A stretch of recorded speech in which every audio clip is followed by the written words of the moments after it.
Welcome to the Fail Forward podcast. The purpose of this podcast is change the negative stigma around failure into a positive. Failure is only a negative if we do not learn from it and we give up. Welcome back to the Fail Forward podcast. Today, I have the CEO adventurer, John Beamson, with me today. We've met only online so far. I'm really looking forward to a trip that I'm going on in February, where you're going to be pushing me out of my limits. But welcome to the podcast, John. Henry, what a phenomenal morning to be alive, and what a fantastic time to be on your podcast. Appreciate coming on the show. So let's have a world-class podcast, my friend. Let's do it. Happy days. Let's do it. So, John, take me back as far as you need to go to give us context of how you became the CEO adventurer. First of all, great question. And I suppose it comes down to being able to ask yourself honest questions and thinking, what room do I need to be in, and who are the sort of people I need to be around to grow myself as an individual and to grow my business. And that whole process came from an introduction to expert empires is the honest answer. So that was the first initial sort of kickstart into becoming the CEO adventurer, by heading down to expert empires and going on a half day, I believe it was, with Nick James. So that's where the concept started. And then everyone loves, we call it constructive criticism, but I don't think anyone really loves it. But apparently we have to love it. So basically, Nick just gave a bit of an honest review into like what I was doing, and a lot of the stuff that he said makes loads of sense about niching down and becoming the SME in your area and looking to, build a great client base. And it just got me thinking. And basically, there was one or two options. It was, what does he know? Or he's built successful businesses and I best be listening to people like him. Otherwise, I might as well just get a job. So I just went away and sort of rejigged a few things, rewrote a few things, got some professional copyright people involved, looked at how I was doing things, improved on sort of presentation. And what I mean by that is, I used to have a family car, and I thought, does this really fit with the brand of me going to pick up a CEO, MD, high performance individual from their house? Is this what they're expecting to see when I turn up at your house? And the honest answer was, no, it's not. So I went and bought an L200 pickup because it's on brand with what I do. So that is, again, investing in myself by improving the presentation. And then every time I went to pick somebody up, they were like, oh, I thought you'd have like a pickup or like a Land Rover. No one said, oh, I thought you'd have a saloon car like me dad. No one ever said that. And at the time, Henry, it was a gamble because I didn't need a pickup. I'd worked fine until this point without one. And I was like, again, my money patterns, more insurance, not as good on fuel, tyres. Instead of thinking bigger picture, I was very much at that like micro start of it, thinking, oh my God, if this doesn't work, instead of thinking when this works, I'll be able to get a better vehicle or whatever. So that was the first thing I did. I improved the presentation by turning up in a vehicle that was on brand for the level of investment to come and work with me. So everything's got to be right from the front end. And as part of the Empires world, they're all about presentation. From the moment you arrive in Birmingham to the moment you leave, presentation's always immaculate, isn't it? Yeah, 100%. And so, one of the things that one of my other masterminds always saying, it's our speaker mastermind, is that feedback is the breakfast for champions. But you're right, even though that is the breakfast for champions, it's still difficult to hear sometimes, but we all need it, right? And this is where, being part of mentors and masterminds, they're there to give you those challenging. It's not all there to sort of sing your praises and go, yeah, keep on that trajectory. It's to challenge you and move you forward. So have you always been... So we were talking earlier before this podcast started about your previous life with coming and delivering stuff down at SA Refinery, just near where I live. So have you always been an adventurer, always been loving the outside? So what was it like? What was your previous life compared to this, and how did you get to where you are now? Yeah, so I suppose we best start with where So the army was my sort of introduction into the outdoors. Joined the army, did the army thing, left, and I just got a job. But in that job, I got very comfortable. In fact, I loved it, because who doesn't love being comfortable, right? It was very easy. Had a great sort of work-life balance, and I just got to a point where I thought, am I going to be happy with this for the rest of my life? Is this now what I want to accept? Like, you know, one good holiday a year, a decent house, a decent car. Am I saying, is that what I'm comfortable with? And I thought the answer to that question is no, because I want more than that. So I ended up getting into hiking. I ended up sort of falling in love with the outdoors. It became my sort of passion. Went down the qualification route, so I went and got qualified as a mountain leader, navigation training, outdoor first aid, loads of different sort of course specific stuff about the outdoors. And then I got really interested in the whole sort of challenge based side, so National Three Peaks, Yorkshire Three Peaks, fan dance events, like things that were outdoor hiking but were sort of challenging and had great branding and great presentation. And I thought, these are all really cool. And then taking it to the next level. And then I basically created my own little business called Robust Tours. Robust Tours, you know, if you're not familiar with the word robust, where have you been living? You know, everyone's sort of familiar, so very much on brand. And I created like a group of people who wanted to go out hiking, but were already at a great level of fitness. So I attracted loads of people who were already fit and strong. And then we just went and did events. I did my own events. We did other people's events. And then I got into ultra distance stuff, which again, there's so much familiarities between an ultra distance event and running a business. It's crazy. Peaks and troughs, 70 and sunny, dire straits, not having the right kit to do the job. Like, there's so much crossover between running a business and ultras. And then I suppose, Henry, it came from the last CEO retreat weekend, where we had the brilliant Sammy Blindell as a keynote, where she said, you know, do you want to be funny or do you want to make money? And I thought, phew, that's a very interesting question. And she knew the other brand really well.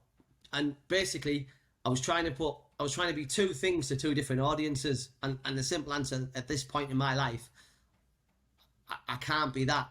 So I had to choose one, and I just went all in on the CEO adventurer side. I was sort of flitting between the two, between running ultra distance challenge events to running CEO one-to-one stuff, and the two very different energies. So I had to just pick, and I just naturally gravitated towards the CEO stuff because, for one, I love working with people one-to-one. It's great to see people grow and get massive personal wins, because a personal win, it goes into everything else that you do. If you're winning as an individual, then that comes into your family life, it comes into your business life. You kick off a great energy, people want to be around you. So I was like, right, that's where I want to be. So I've just gone full in, fully submitted now, CEO Adventurer, closed the other business last year, and this is it, CEO Adventurer. I'm having a great time. Love it. So you're going back to, you're in your comfort zone, and I always say your comfort zone, your danger zone. And I think so many people, you're right, live in their danger comfort zone, because then you're never going to step out of it. So at that point of being in your comfort zone, you want more. That must have been quite challenging to then make the change. At this point, did you have kids? Did you have a wife? You know, what was your current situation? Because that must have been a challenge just to step out of that comfort zone. Absolutely. So I've got a long-term partner. I don't have any children, but my partner had become used to my way of life. So, you know, our incomes matched each other. We had roughly the same amount of time off. Like, so it was comfortable across the board. So going to your partner and saying, hey, do you know we're living like a really cool life at the moment? Yeah. Well, that's going to change. By the way, are you okay with that? You know, and it does, because obviously when you're starting a business, cash flow, what you spend your money on, and it's taken me like 4.5 years, I suppose. I'm an overnight success like everybody else. It's took me 4.5 years to get to a point now where actually I've just had my first holiday in 4 years. Because that was the first time that I've had the disposable income where I've gone, do you know what? I'm going on holiday because actually, for one, I deserve it. And not just me, my partner deserves it.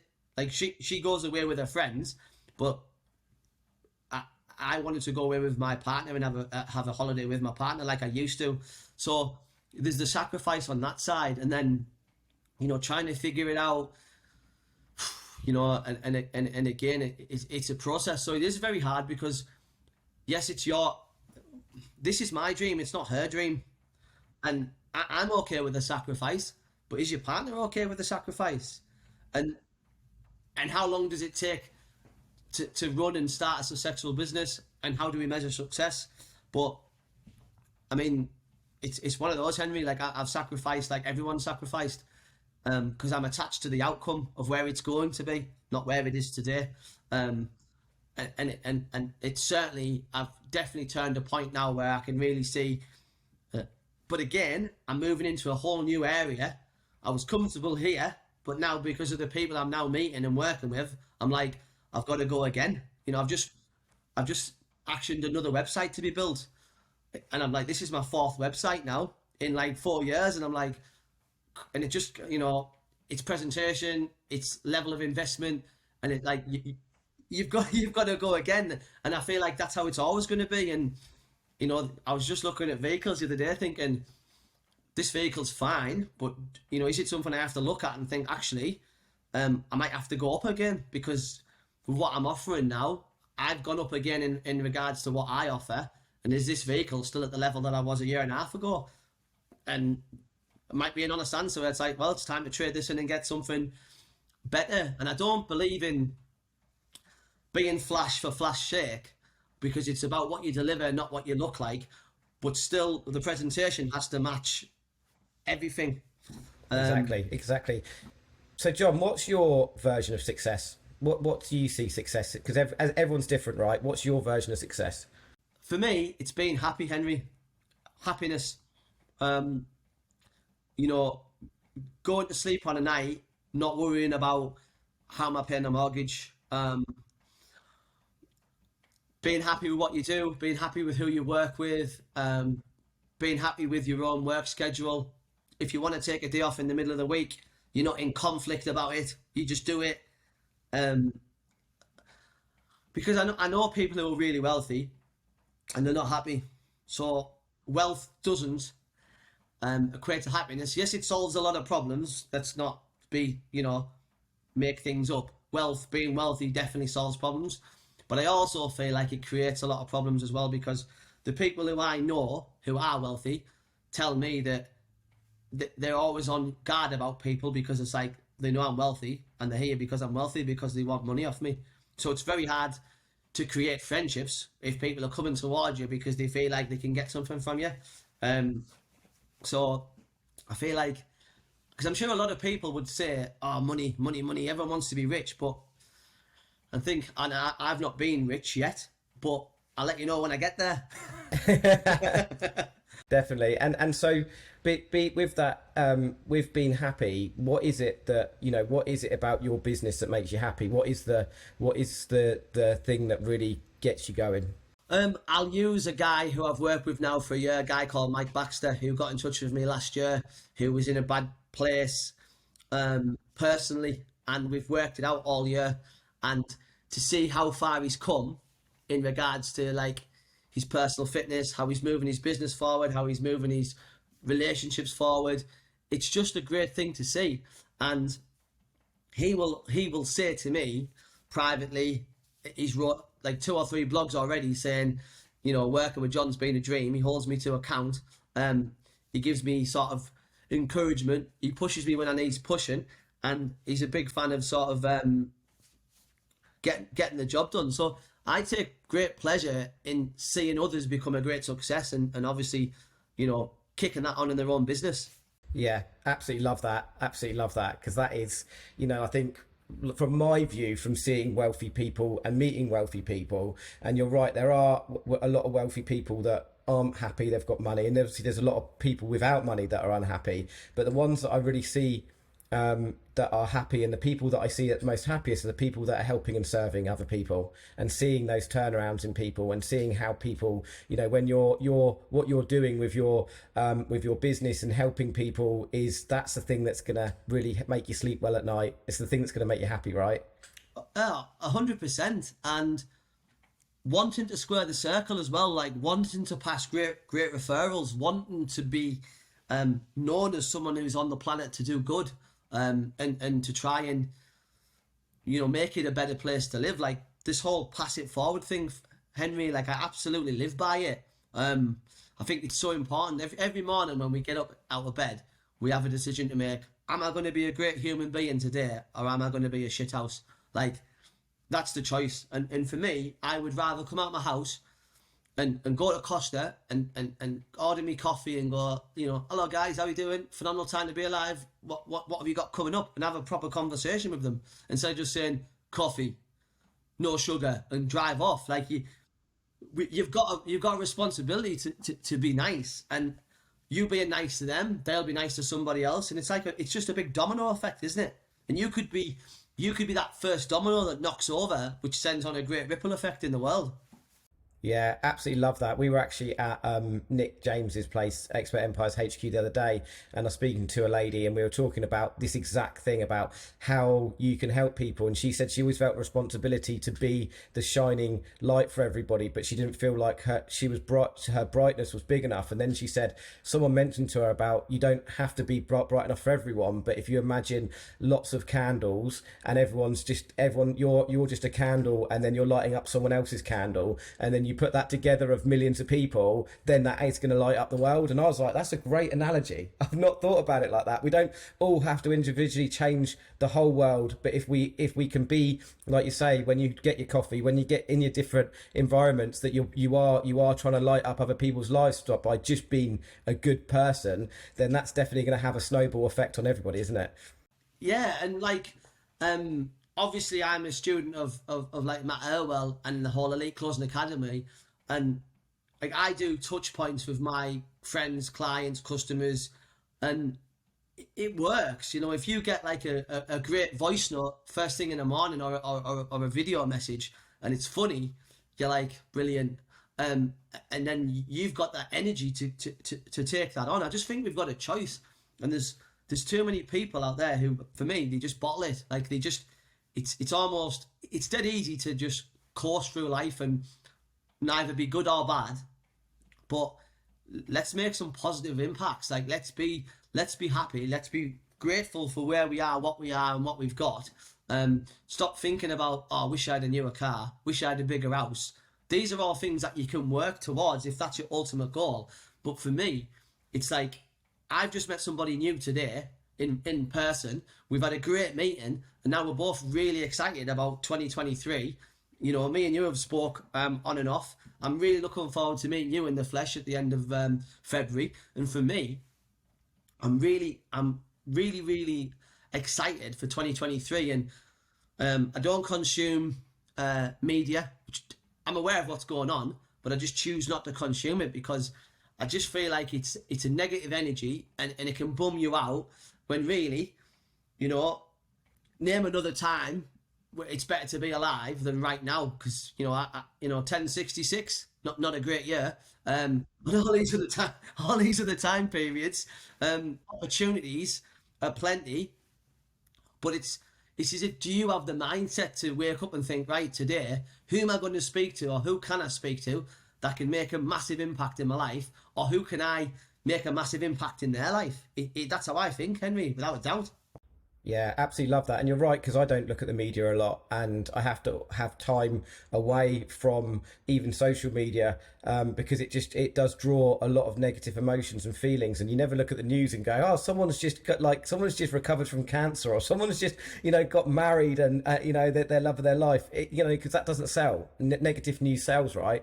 And you're right. We need to cultivate our minds like a beautiful garden. You know, we need to look after our minds. And you're so right in what you're saying is keeping away from that, and it is it is the best time to be alive, is right now, the present moment, right now, today, and with everything else that we have in this world. But we're told that it's not that way, so it does create a lot of negative stigma. So when I first heard about you, John, I was at an Expert Empires event, and I was sat with Charlie, and he was talking about this adventurer guy, and he was talking about DBS, don't be shit. So where did that? Yeah, so that, because I'm asking this question because I feel like this is something to do with what we're talking about. But is that where that saying comes from? And where did that start? How did that start? I'd love to sit here and say that we were like the creators of the saying "Don't be shit," but we're definitely not. We've just sort of reused it and rebranded it. I believe it comes from early to mid 2000s of someone running the Barclays Marathon, and it was said on like a Amazon show, "Don't be shit." It might be a woman called Courtney Dauwalter, but don't quote me. But I just think it's a great saying, and what it also is, Henry, it's an instant qualifier and dequalifier of people, because if we meet and I say, "Hey, Henry, don't be shit," and you think, "Oh, I don't like that," then we never have to do business. So straight away, we decided it's a no. It's not a great fit, John. Or you go, "Oh yeah, don't be shit. I love a bit of that," and we can go we can go from there. But a lot of people think "don't be shit" is like masculine, rah energy, but it really isn't, because if I only ever do like the outdoor challenge stuff, that's me sitting inside my comfort zone, because that's all I ever do. So like recently, like towards the back end of last year, I did, and I'll call it fluffy stuff. So I went away and did some meditation, some breath work, stuff that normally I would be like, yeah, not for me. But because if I don't do it, that's me being shit, because I'm only doing the things that I know I can do well.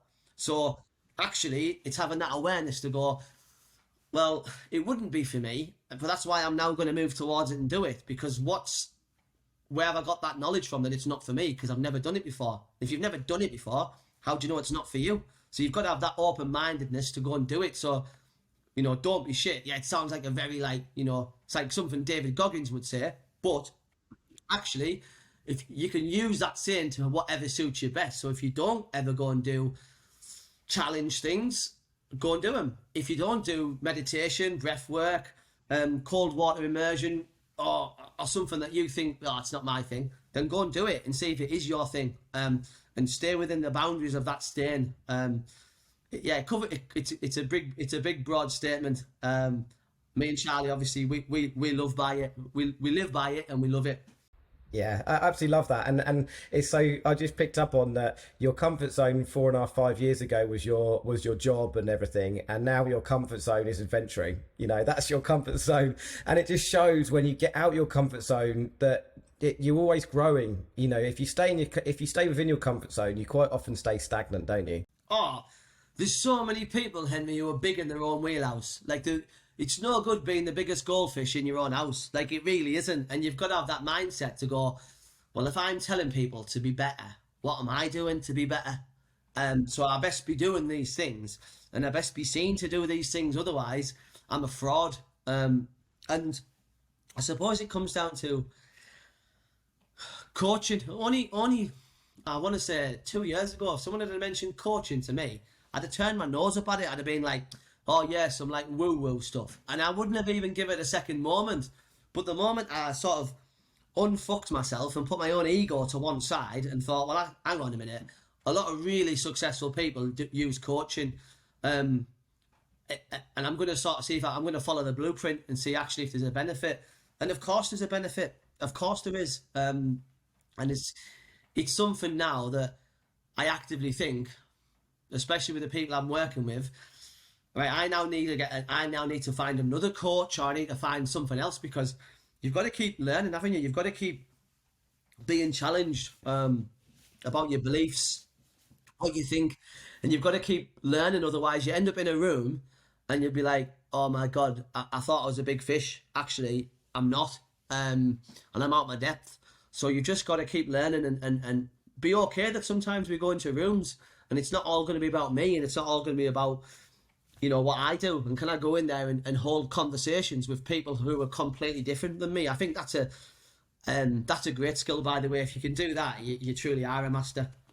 Yeah, absolutely love that, John, because I didn't actually have the self-awareness. I ran a business for 10 years and it went under and I had to lose everything for me to realise that I needed coaching and masterminding, because I just thought, fuck that, I don't really do learning and I don't really do people tell me what to do because I know what I'm doing, because I was so pig-headed and had an ego. And it was great self-awareness to be able to do that. And you're right, because so many people say, why do I need a coach? Why do I need to be part of your mastermind? Why do I need to be doing self-development? And it's like, well, it opens your mind up to so many other possibilities. It gets you out your comfort zone. You're challenged. You get the accountability. And quite often I'll have a mentoring call with somebody and they'll be like, oh, I knew this. This is really obvious, but then sometimes it's right in front of you, isn't it? And you just need to be guided, because sometimes our minds are elsewhere, aren't they? 100%. Yeah, it's a massive success, and discount it at your own peril. I mean, if every great leader organization throughout history has had a council, which we would now call like a coaching or a mentorship, because when you're just at the top of the tree yourself, who'd you ask a question of? Your own ego won't let you go and ask down the tree. You've got no one above you, so you're like, well, I know everything then, and so that's it, I've won, and until you haven't. Yeah, that was my biggest problem, because I was the top of the tree and I had 47 staff working for me and I had no one to ask but my own brain. And I think we always need to be learning, and I wasn't doing that, and the business was getting a lot bigger. But going back to what you were saying about DBS, don't be shit. I love the awareness that you've had, where you've gone, okay, it is, it isn't a masculine thing, but it could be seen to be that, and the explanation around it makes so much sense. And you're then going off and trying other things that aren't in your comfort zone. So how did you get on with doing those other things? Oh, Henry, I hated them. Now, and I'm glad. I'm glad, because it made me uncomfortable, and I got to remember what it's like to be uncomfortable in things. So I went and did an energy workshop, and I was just like, this is just completely not my cup of tea, but I'm going to sit here and ask for 2 sugars and milk, and I'm just going to take part in it. I'm going to fully commit to what I'm being asked to do, and I'm just going to go with it. And it did make me feel uncomfortable, but I did take away some good stuff from it. And I thought, I've gone and done something here that's not my thing. So next time someone says to me, yeah, it's all right for you though, because you do this all the time. Yeah, but I do things that is not in my comfort zone. So I know what it feels like to turn up in a car park with people who you don't know on a thing you have no knowledge of, and very much have that lone stranger just standing there right, what am I doing here? But ultimately, you've got to do these things. I truly believe it. I think you should move towards the thing that you fear the most. So if it's heights, go high. If it's public speaking, start speaking. If it's networking events, go to networking events. If it's whatever the thing is, if we all sat down and said, right, give us one thing that you think, oh, it's not for me. Actually, why isn't it for you? And what is it about that gives you a thing? Because that's what maybe you should need to move towards, because maybe in there, even if it's just a tiny bit of it, could really benefit you and really open your mind to something completely new. And I think that's for me, that's worth it. Yeah, absolutely love that. Absolutely love that. And I know talking to you from the other day, your comfort zone is the extreme adventuring, and you just casually dropped into a conversation that you just finished doing the 3 Peaks challenge. Yeah, so I did. But you're doing it 7 days in a row. Yeah, is that right? Yeah. So again, and we'll move on to this as well. So I'm a big believer in this whole be the lighthouse, not the tugboat. So, another little great saying. But it's all well and good saying these little great sayings, Henry, but you've got to fucking live and die on them. You've got to show people that you don't just say these things, that you actually embody these things, because legitimacy matters. It matters to me without a shadow of doubt. So I had a client, Mike, he's had a great personal year. To finish the year off, he said to me, John, blah, blah, blah, what's another challenge I could do to finish the year off right, Mike, we'll do the Yorkshire Three Peaks.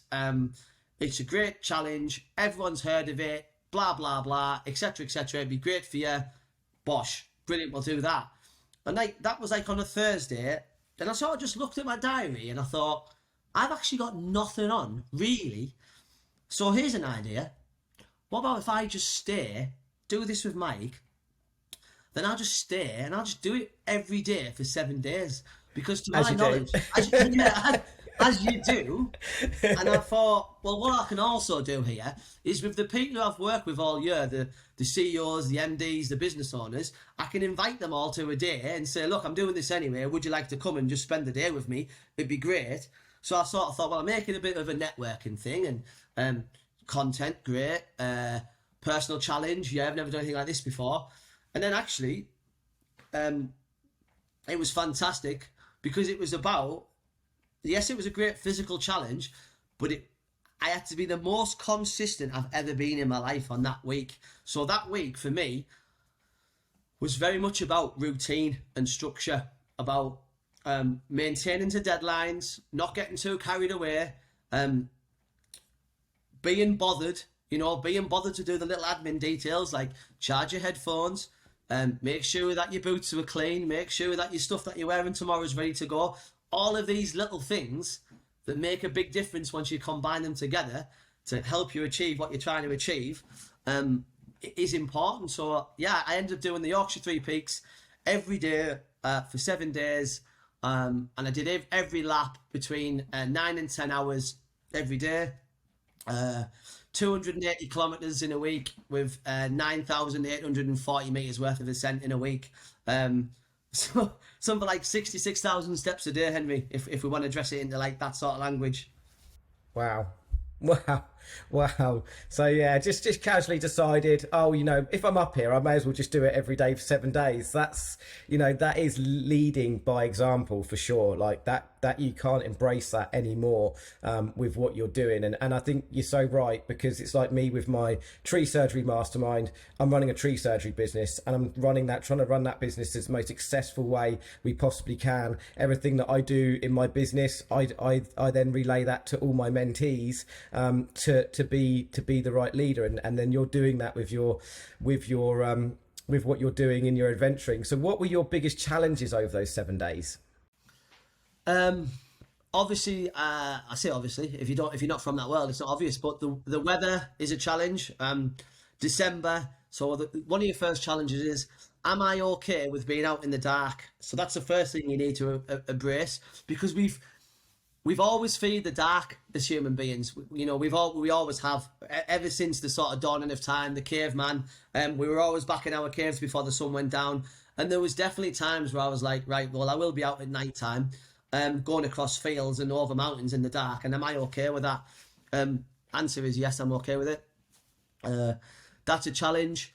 Knowing that I'm going to see the exact same scenery every single day. So I'm not going to be there's no visualization anymore. There's no excitement about climbing the mountain because I've just climbed it yesterday and the day before and the day before. So how can I keep myself motivated when it's no longer sexy, when it's no longer getting the same social media interaction and people are messaging me going, John, you're a beast. So once all of that sort of external validation goes, how am I still going to motivate myself to be like, no, this is what we said we were going to do, so let's carry on.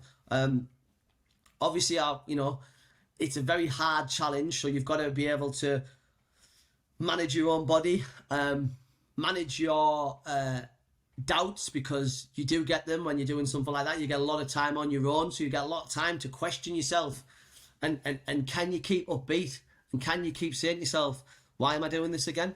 Who's this for again? So you've got to have that sort of stuff. And then when did you ever want to give up? Nah, honestly, hand on heart, and I'm not just saying it, there was definitely times where I thought, this is but there was no pointing out throughout the challenge where I thought, nah, I'm going to sack it, because that's not what fucking John Beamson does. He doesn't sack it. There was times where I was like, oh, this is fucking dire, this. I've picked the right challenge here. However, all I did, Henry, is I didn't think about day 7 on day 1. All I thought about was the first half of the day 1. the first summit, the second summit, the third summit, and I just broke the day down into structure all the time. So again, now we're back to systems and structure, business systems and structure. Right, do the mountain that's in front of you. Let's not think about the one that's 20 k's away. We're not there, so we don't have to worry about it. So very much do what's in front of you. And then when I got back to the accommodation, I had routine in, check all my equipment, make sure I've not lost anything. Brilliant. Pint of Coke, obviously calories, sugar, give yourself that lift. Do a quick post on social, up to my room, shower, hang everything up, get changed into comfy clothes, downstairs, high calorie food. And then I was like, right, gotta be in bed for 9 o'clock. In bed for 9. And what I did was I removed the batteries out of the remote and I unplugged the telly. And then I put the batteries in one drawer and the remote in the other. And then my phone I had on charge but on the other side of the room, because I thought, remove distraction, or make it enough of a difficulty where actually can't be asked to watch telly because it's too much of a bother. So I would just come in and just go to bed and drink water and just, that was my life. That's what I did for 7 days. And then get up in the morning, stretch, bit of yoga, get ready, breakfast, and then between 7 and 7:30 I'd put on some Goggins, or I'd put on some like motivation stuff, and I'd really psych myself out to the point where like emotionally it was starting to like make me want to cry. Do you know when you get to that like real fucking, I was like itching to go, but I was like, no, we start every day at this time, so that's what time we start. And then just out the door like a madman, like literally, because I thought that I need to set the fucking tone of the day. I need to let these mountains know that I'm fucking serious and I'm not afraid of them, and I'm going to set the tone and the tempo which I'm going to go at you. So the first mountain every morning, I just took its head off, Henry. Like absolutely just went to war on it. Like, you know, music on, singing, shouting. You know, I know you're saying the whole cigar thing, and I'll come on to that as well, but I was like literally shouting, what fucking time's this hill getting started? And that is like a mental sort of, that's rah-rah energy. I call it rah-rah energy. That's me really fucking pumping out the masculinity, saying, I'm here and I'm fucking serious, so you better be. And once you got that first one ticked off, it's a big psychological win. You're like, yes, first one's done. You can see the second one from the first one. And I'd be like shouting on top of the first one. At the second one, I'm fucking coming for you. I'm fucking coming for you. And like, that gives you that big energy. And I'd just be on it from after then. Like, I'd be psyched up. Absolutely psyched up. But what that also does is you've got to be careful with that energy, because it can consume you, and it can take you off the thinking and the strategy point of view, because you're managing your body as well, right? Because that energy is all about, come on, charge around, let's finish it. But it's not longevity energy. You can't let that run forever, because it will burn you out. So it was like, right, let that have its moment in the sun, calm down, think about what we're doing, food, water, anything that was starting to hurt, like, you know, scratching or rubbing, or I can feel this, stop, address, assess, and then carry on. So I was very much like a military machine, just getting into like a battle rhythm where I was just walking fast, not really had any thoughts, and just allowing the process and just being like in a flow. And then it was like time to climb another mountain, and I'd be like, right, let the animal out, and then the animal would come back out, and it'd be like, come on, let's fucking have it. And then we'd fly up the next, we'd fly up the next mountain, and like get to the top, right, reset. Let's not lose anything. Let's not, because the amount of people, Henry, who get to the top of summits, celebrate, put the phone down, take the hat off, put the gloves down, walk away. Oh shit! And then you've created chaos in your own world by having shit admin. So it's very much about controlling all of these emotions. So you can imagine when you finish a day like that, when you've been thinking as hard as that all day, and the physical side of it, you're both physically and mentally tired. And there was a time when I was in the hotel on the night time, the Station Inn, they've got a lovely log fire, and I was around the log fire, and there was people trying to talk to me, and I had to say, look, I'm really sorry, I don't have the capacity to talk to you, because I'm wrecked, and I need to recover tonight. And recovery now is just sitting in this chair with the log fire on, drinking water, and just allowing my body to recover, and I can't have a conversation with you about why am I doing this and why you don't do this, and you know I would never do that, and you've got to be aware of that thing, because everything that we do, it draws out of the power pack of our bodies. So having a great conversation, like today, before I come on this call with you, I sat here for 15 minutes and just visualized me and you having a great fucking chat.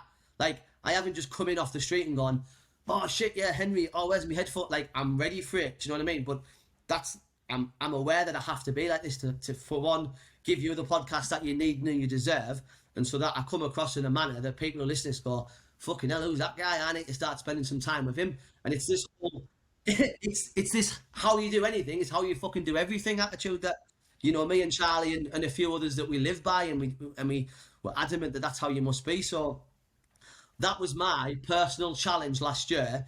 Do something that says to people, I am fucking legit, because that is important. It's important to me, and it's important that the people I work with, and you know, the reason why I did the Yorkshire Free Peaks, Henry, logistically it's about an hour and a half away from me. I've done the route many times, and I've earned the right. This is the most important one. I've earned the right to try and take on that challenge. There's a lot of people who create challenges and they've not earned the right to go and do them. They haven't bought enough time on the hill to go and take on these challenges, and then it all goes Pete Tong, and you end up having to do this post, oh, well, today wasn't my day because insert excuses here. When the simple answer is, point the finger of blame and 3 hours fucking point back at you. So I never blame anything else apart from my own, you know, whenever I fail things, I've just gone, I failed because I failed.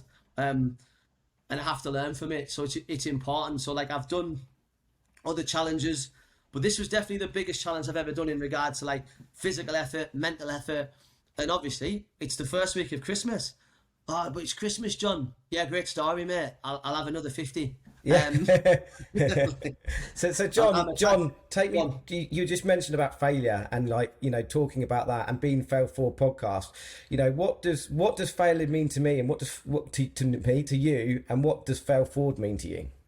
I think failure for me is when you keep like, I think when you get angry when you fail, I think that's real failure. When you get really frustrated and you get really angry and you start, there's a big thing at the moment in the outdoors where a lot of people are blaming mapping software for them getting lost in the hills, and I'm like, that's the biggest fucking cop out I've ever heard. There's only one person whose fault it is. It's you for not having a backup system, not being efficient with a map and a compass, where now you're blaming an app you didn't design on a phone you didn't build. Like, it's insane. No like, accountability, right? No just accountability. No accountability. Oh, it was the mapping app's fault. Wow, what amazing. So for me, failure for me is when you start doing that. When you start going, oh, it wasn't my fault. Who can I blame? Like, that to me is failure. Like, and as well, there's things I've definitely failed 100%. Like, there's when I first got going in this business, I'll tell you this one. So we talked before there about constructive criticism. So when I first got going and I was running sort of events for like everybody to come on, a woman sent me a form, like a constructive criticism form, and I just basically just replied to her saying, yeah, how many times have you fought the Taliban? That was literally because, Henry, I didn't know how to take it. And she was attacking my baby. And if someone attacks your baby in the street, you don't like it, do you? So I handled that terribly. And I would handle that now in a very different manner. But for me, when you start again saying, well, I'm not wrong, you're wrong for saying that I'm wrong, like, that's terrible. Like, not being able to go, okay, what's the point? Just let me have a moment before I take it on. So for me, it's when you blame other people and there's no responsibility on your shoulders. That for me is failure. Yeah, you're right, because it's when something goes wrong and then suddenly someone starts blaming or not being accountable for their own actions, then they're never going to learn from it, and that's where the learning comes. And sometimes it's really tough to have that, you know, have that self-awareness and look at it and look within and go, okay, so what am I doing differently and what could I do differently next time? But you're right, the real true way of failure is to blame everybody else, and then all you're going to do is keep failing, right? Oh, 100%. You're just rolling into your next failure. Like, you're just going straight along into it. And it's ultimately, it's just not good enough, is it? Like, and you've got to go and be in the room with people who talk about failure, and then you get to understand what failure is, and then it's an important thing to learn from. Yeah, 100%. So, John, tell me and tell the listeners, because I've not been on the adventure yet, which we're doing at the end of February. So we talked about it a little bit earlier. You've taken your adventure mindset and what you do, and now you're helping CEOs in helping them on a weekend. So what does it all entail? Tell us more. So we run it at a retreat weekend called Only the Brave. So straight away, Only the Brave, great name. Scottish sort of base there. We run it in Galloway. We've got a great working relationship with a farm, a working farm. That's where we host the weekend from. It's a great environment. It's very relaxed, but very, very plush as well.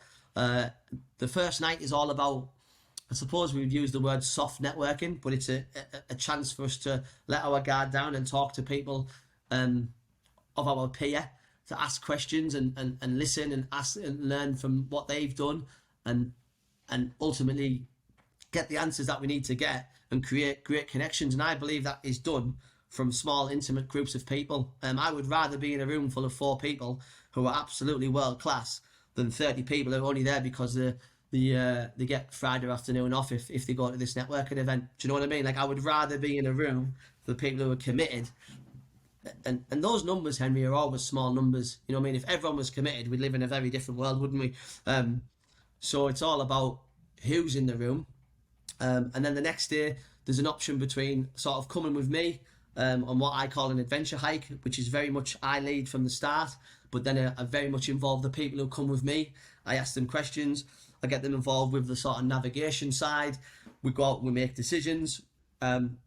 We make successful ones, we make wrong ones. But every time we do this, we ask questions and we understand why and how and what would we do differently. And it's from a total point of non-judgment. It's just about getting involved and having the bollocks to make a decision, because ultimately leadership is about decision making and having the you know, the sort of substance to stand up and make those decisions. And then the other side of it, people go with a guy called Chris Waldron, and they have a sort of more of a low level day where he sort of runs something similar, but he sort of comes at it from more of like a knowledge side of point of view, where he talks a lot about the history of Galloway, the Brucestone, the battles that have been fought down there, the history of Glentrule, and obviously it's a bit more suited to the levels of the individuals who come on the day. And then it's back to the accommodation for masterminding on the Saturday night. Pizzas round the log burner, some beer if that's your tickle, and that's another great way to talk about your day, your experience, and then just allow that honest conversation to come. And then the next morning we go and do clay pigeon shooting, which I just think is a lot of fun, and you get some great Instagram videos as well.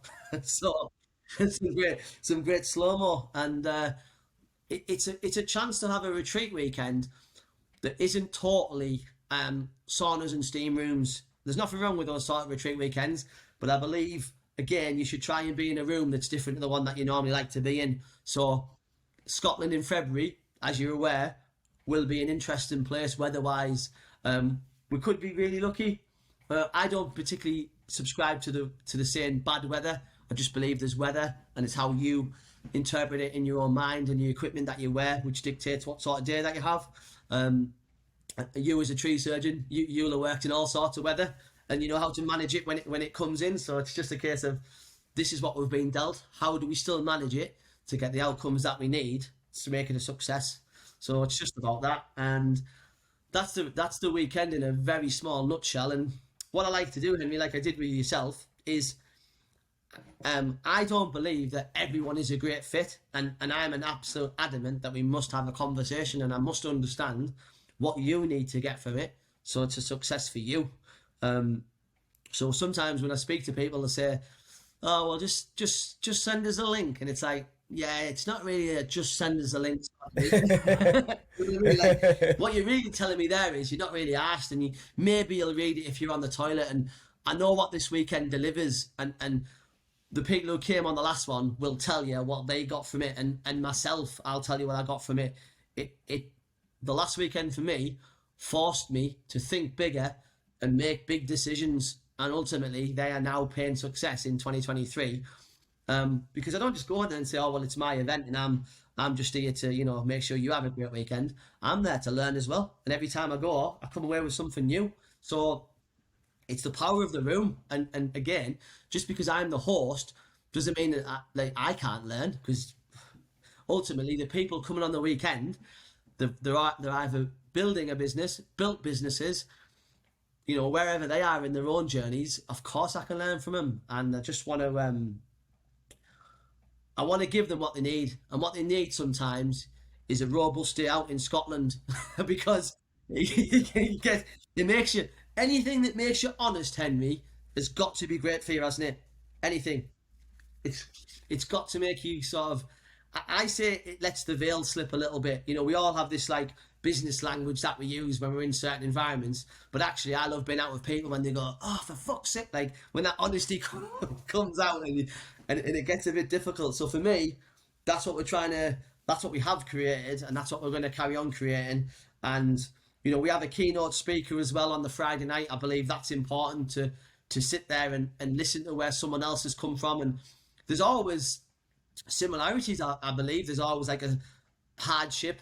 You know, I know you've told me about yourself with you losing a business, how you got back up, how you deal with you know, issues, staffing, discipline, you know, people not doing what they said they were going to do. And it's about being around an environment of people who are there to learn and to get better. And that's my job, to make sure that room's full of those people. And that's why phone conversations is an absolute must, Henry. Yeah, absolutely love it. And this is going to be, even though I was have been a tree surgeon, that's probably 10 years ago since I was on the tools. And since then I've got a bit too fair weather for my own liking. And yes, this is going to be out of my comfort zone again. I get frustrated these days, even when I get wet on a school run. So this is why, you know, you're right. It's like, this is going to be out of my comfort zone, but it's exactly what I need. The last retreat I went on was what Nick James's one, which was fantastic, but it was a spa weekend, and that's well in my comfort zone. You know, that going and chilling out and on a golf course and talking, you know, lots, and just being in a warm building. And I'm just so looking forward to just getting out and being put through my paces in a sort of a different environment and being outside my comfort zone. So I'm absolutely buzzing for it. It's Galloway. If you didn't know, Robert the Bruce defeated the English, a much more established, much more well equipped English army in Galloway, because he used the terrain of Galloway to his advantage, because again, he used the right tools for the right job, which again comes back to business. So Galloway has defeated many an Englishman over the years, and I know a few more that it's defeated in the last few. And I include myself in there as well. But every time I go, something great happens, another great memory, and I've got so many fantastic memories of Galloway. It's such a beautiful place, and it's a great place to do business. It really is, and we will have a fantastic weekend. I can guarantee you that. And now that I know that you don't like rain, or you're not a fan of it, what I'll do is I'll put a request in to make sure it's absolutely chucking it down. Yeah, love it. Bring it on. Awesome. Yeah, cool. So if anyone's listening and they think this really floats my boat, how do they get in contact with you, John? So the best way to do this is LinkedIn for me. That's the best way. So John, the CEO Adventurer on LinkedIn, send me a message. But ultimately, my phone number is there as well. So if you think, do you know what, I'm just going to ring him, just ring me, and we'll have a conversation, because that's why we're on this earth, isn't it? To have conversations with people. So ring me. I'm just in the process of actioning a brand new website. So unfortunately, there's no website as of yet, because that classic saying, Rome wasn't built in a day, and every time I keep building a new wall, I've got to add another one. So it's in process. But yeah, LinkedIn for me, Henry, is the best place to get me. I'm really active on there, and I'll happily have a conversation with anyone who's interested in a robust weekend that's going to offer lots of learning. Well, I'm excited for it myself. Yeah, love it. Well, what we'll do for the audience is we'll put your links in the show description. So we're now naturally coming to the end of this podcast episode. So have you got any final words for our listeners? Yeah, don't be. That's my wisdom. We've all got a choice every day. When you wake up, and that's what I want you to ask yourself when you wake up every morning today: am I going to be or am I not going to be? And the answer is don't be. So there you go, Henry. Love it. Oh, it's been a brilliant episode. Thank you so much for coming along, John, and I'm very much looking forward to our weekend in February. Thanks for being part of Fail Forward. Thanks, guys. Thanks for listening. Cheers. Thanks, Henry.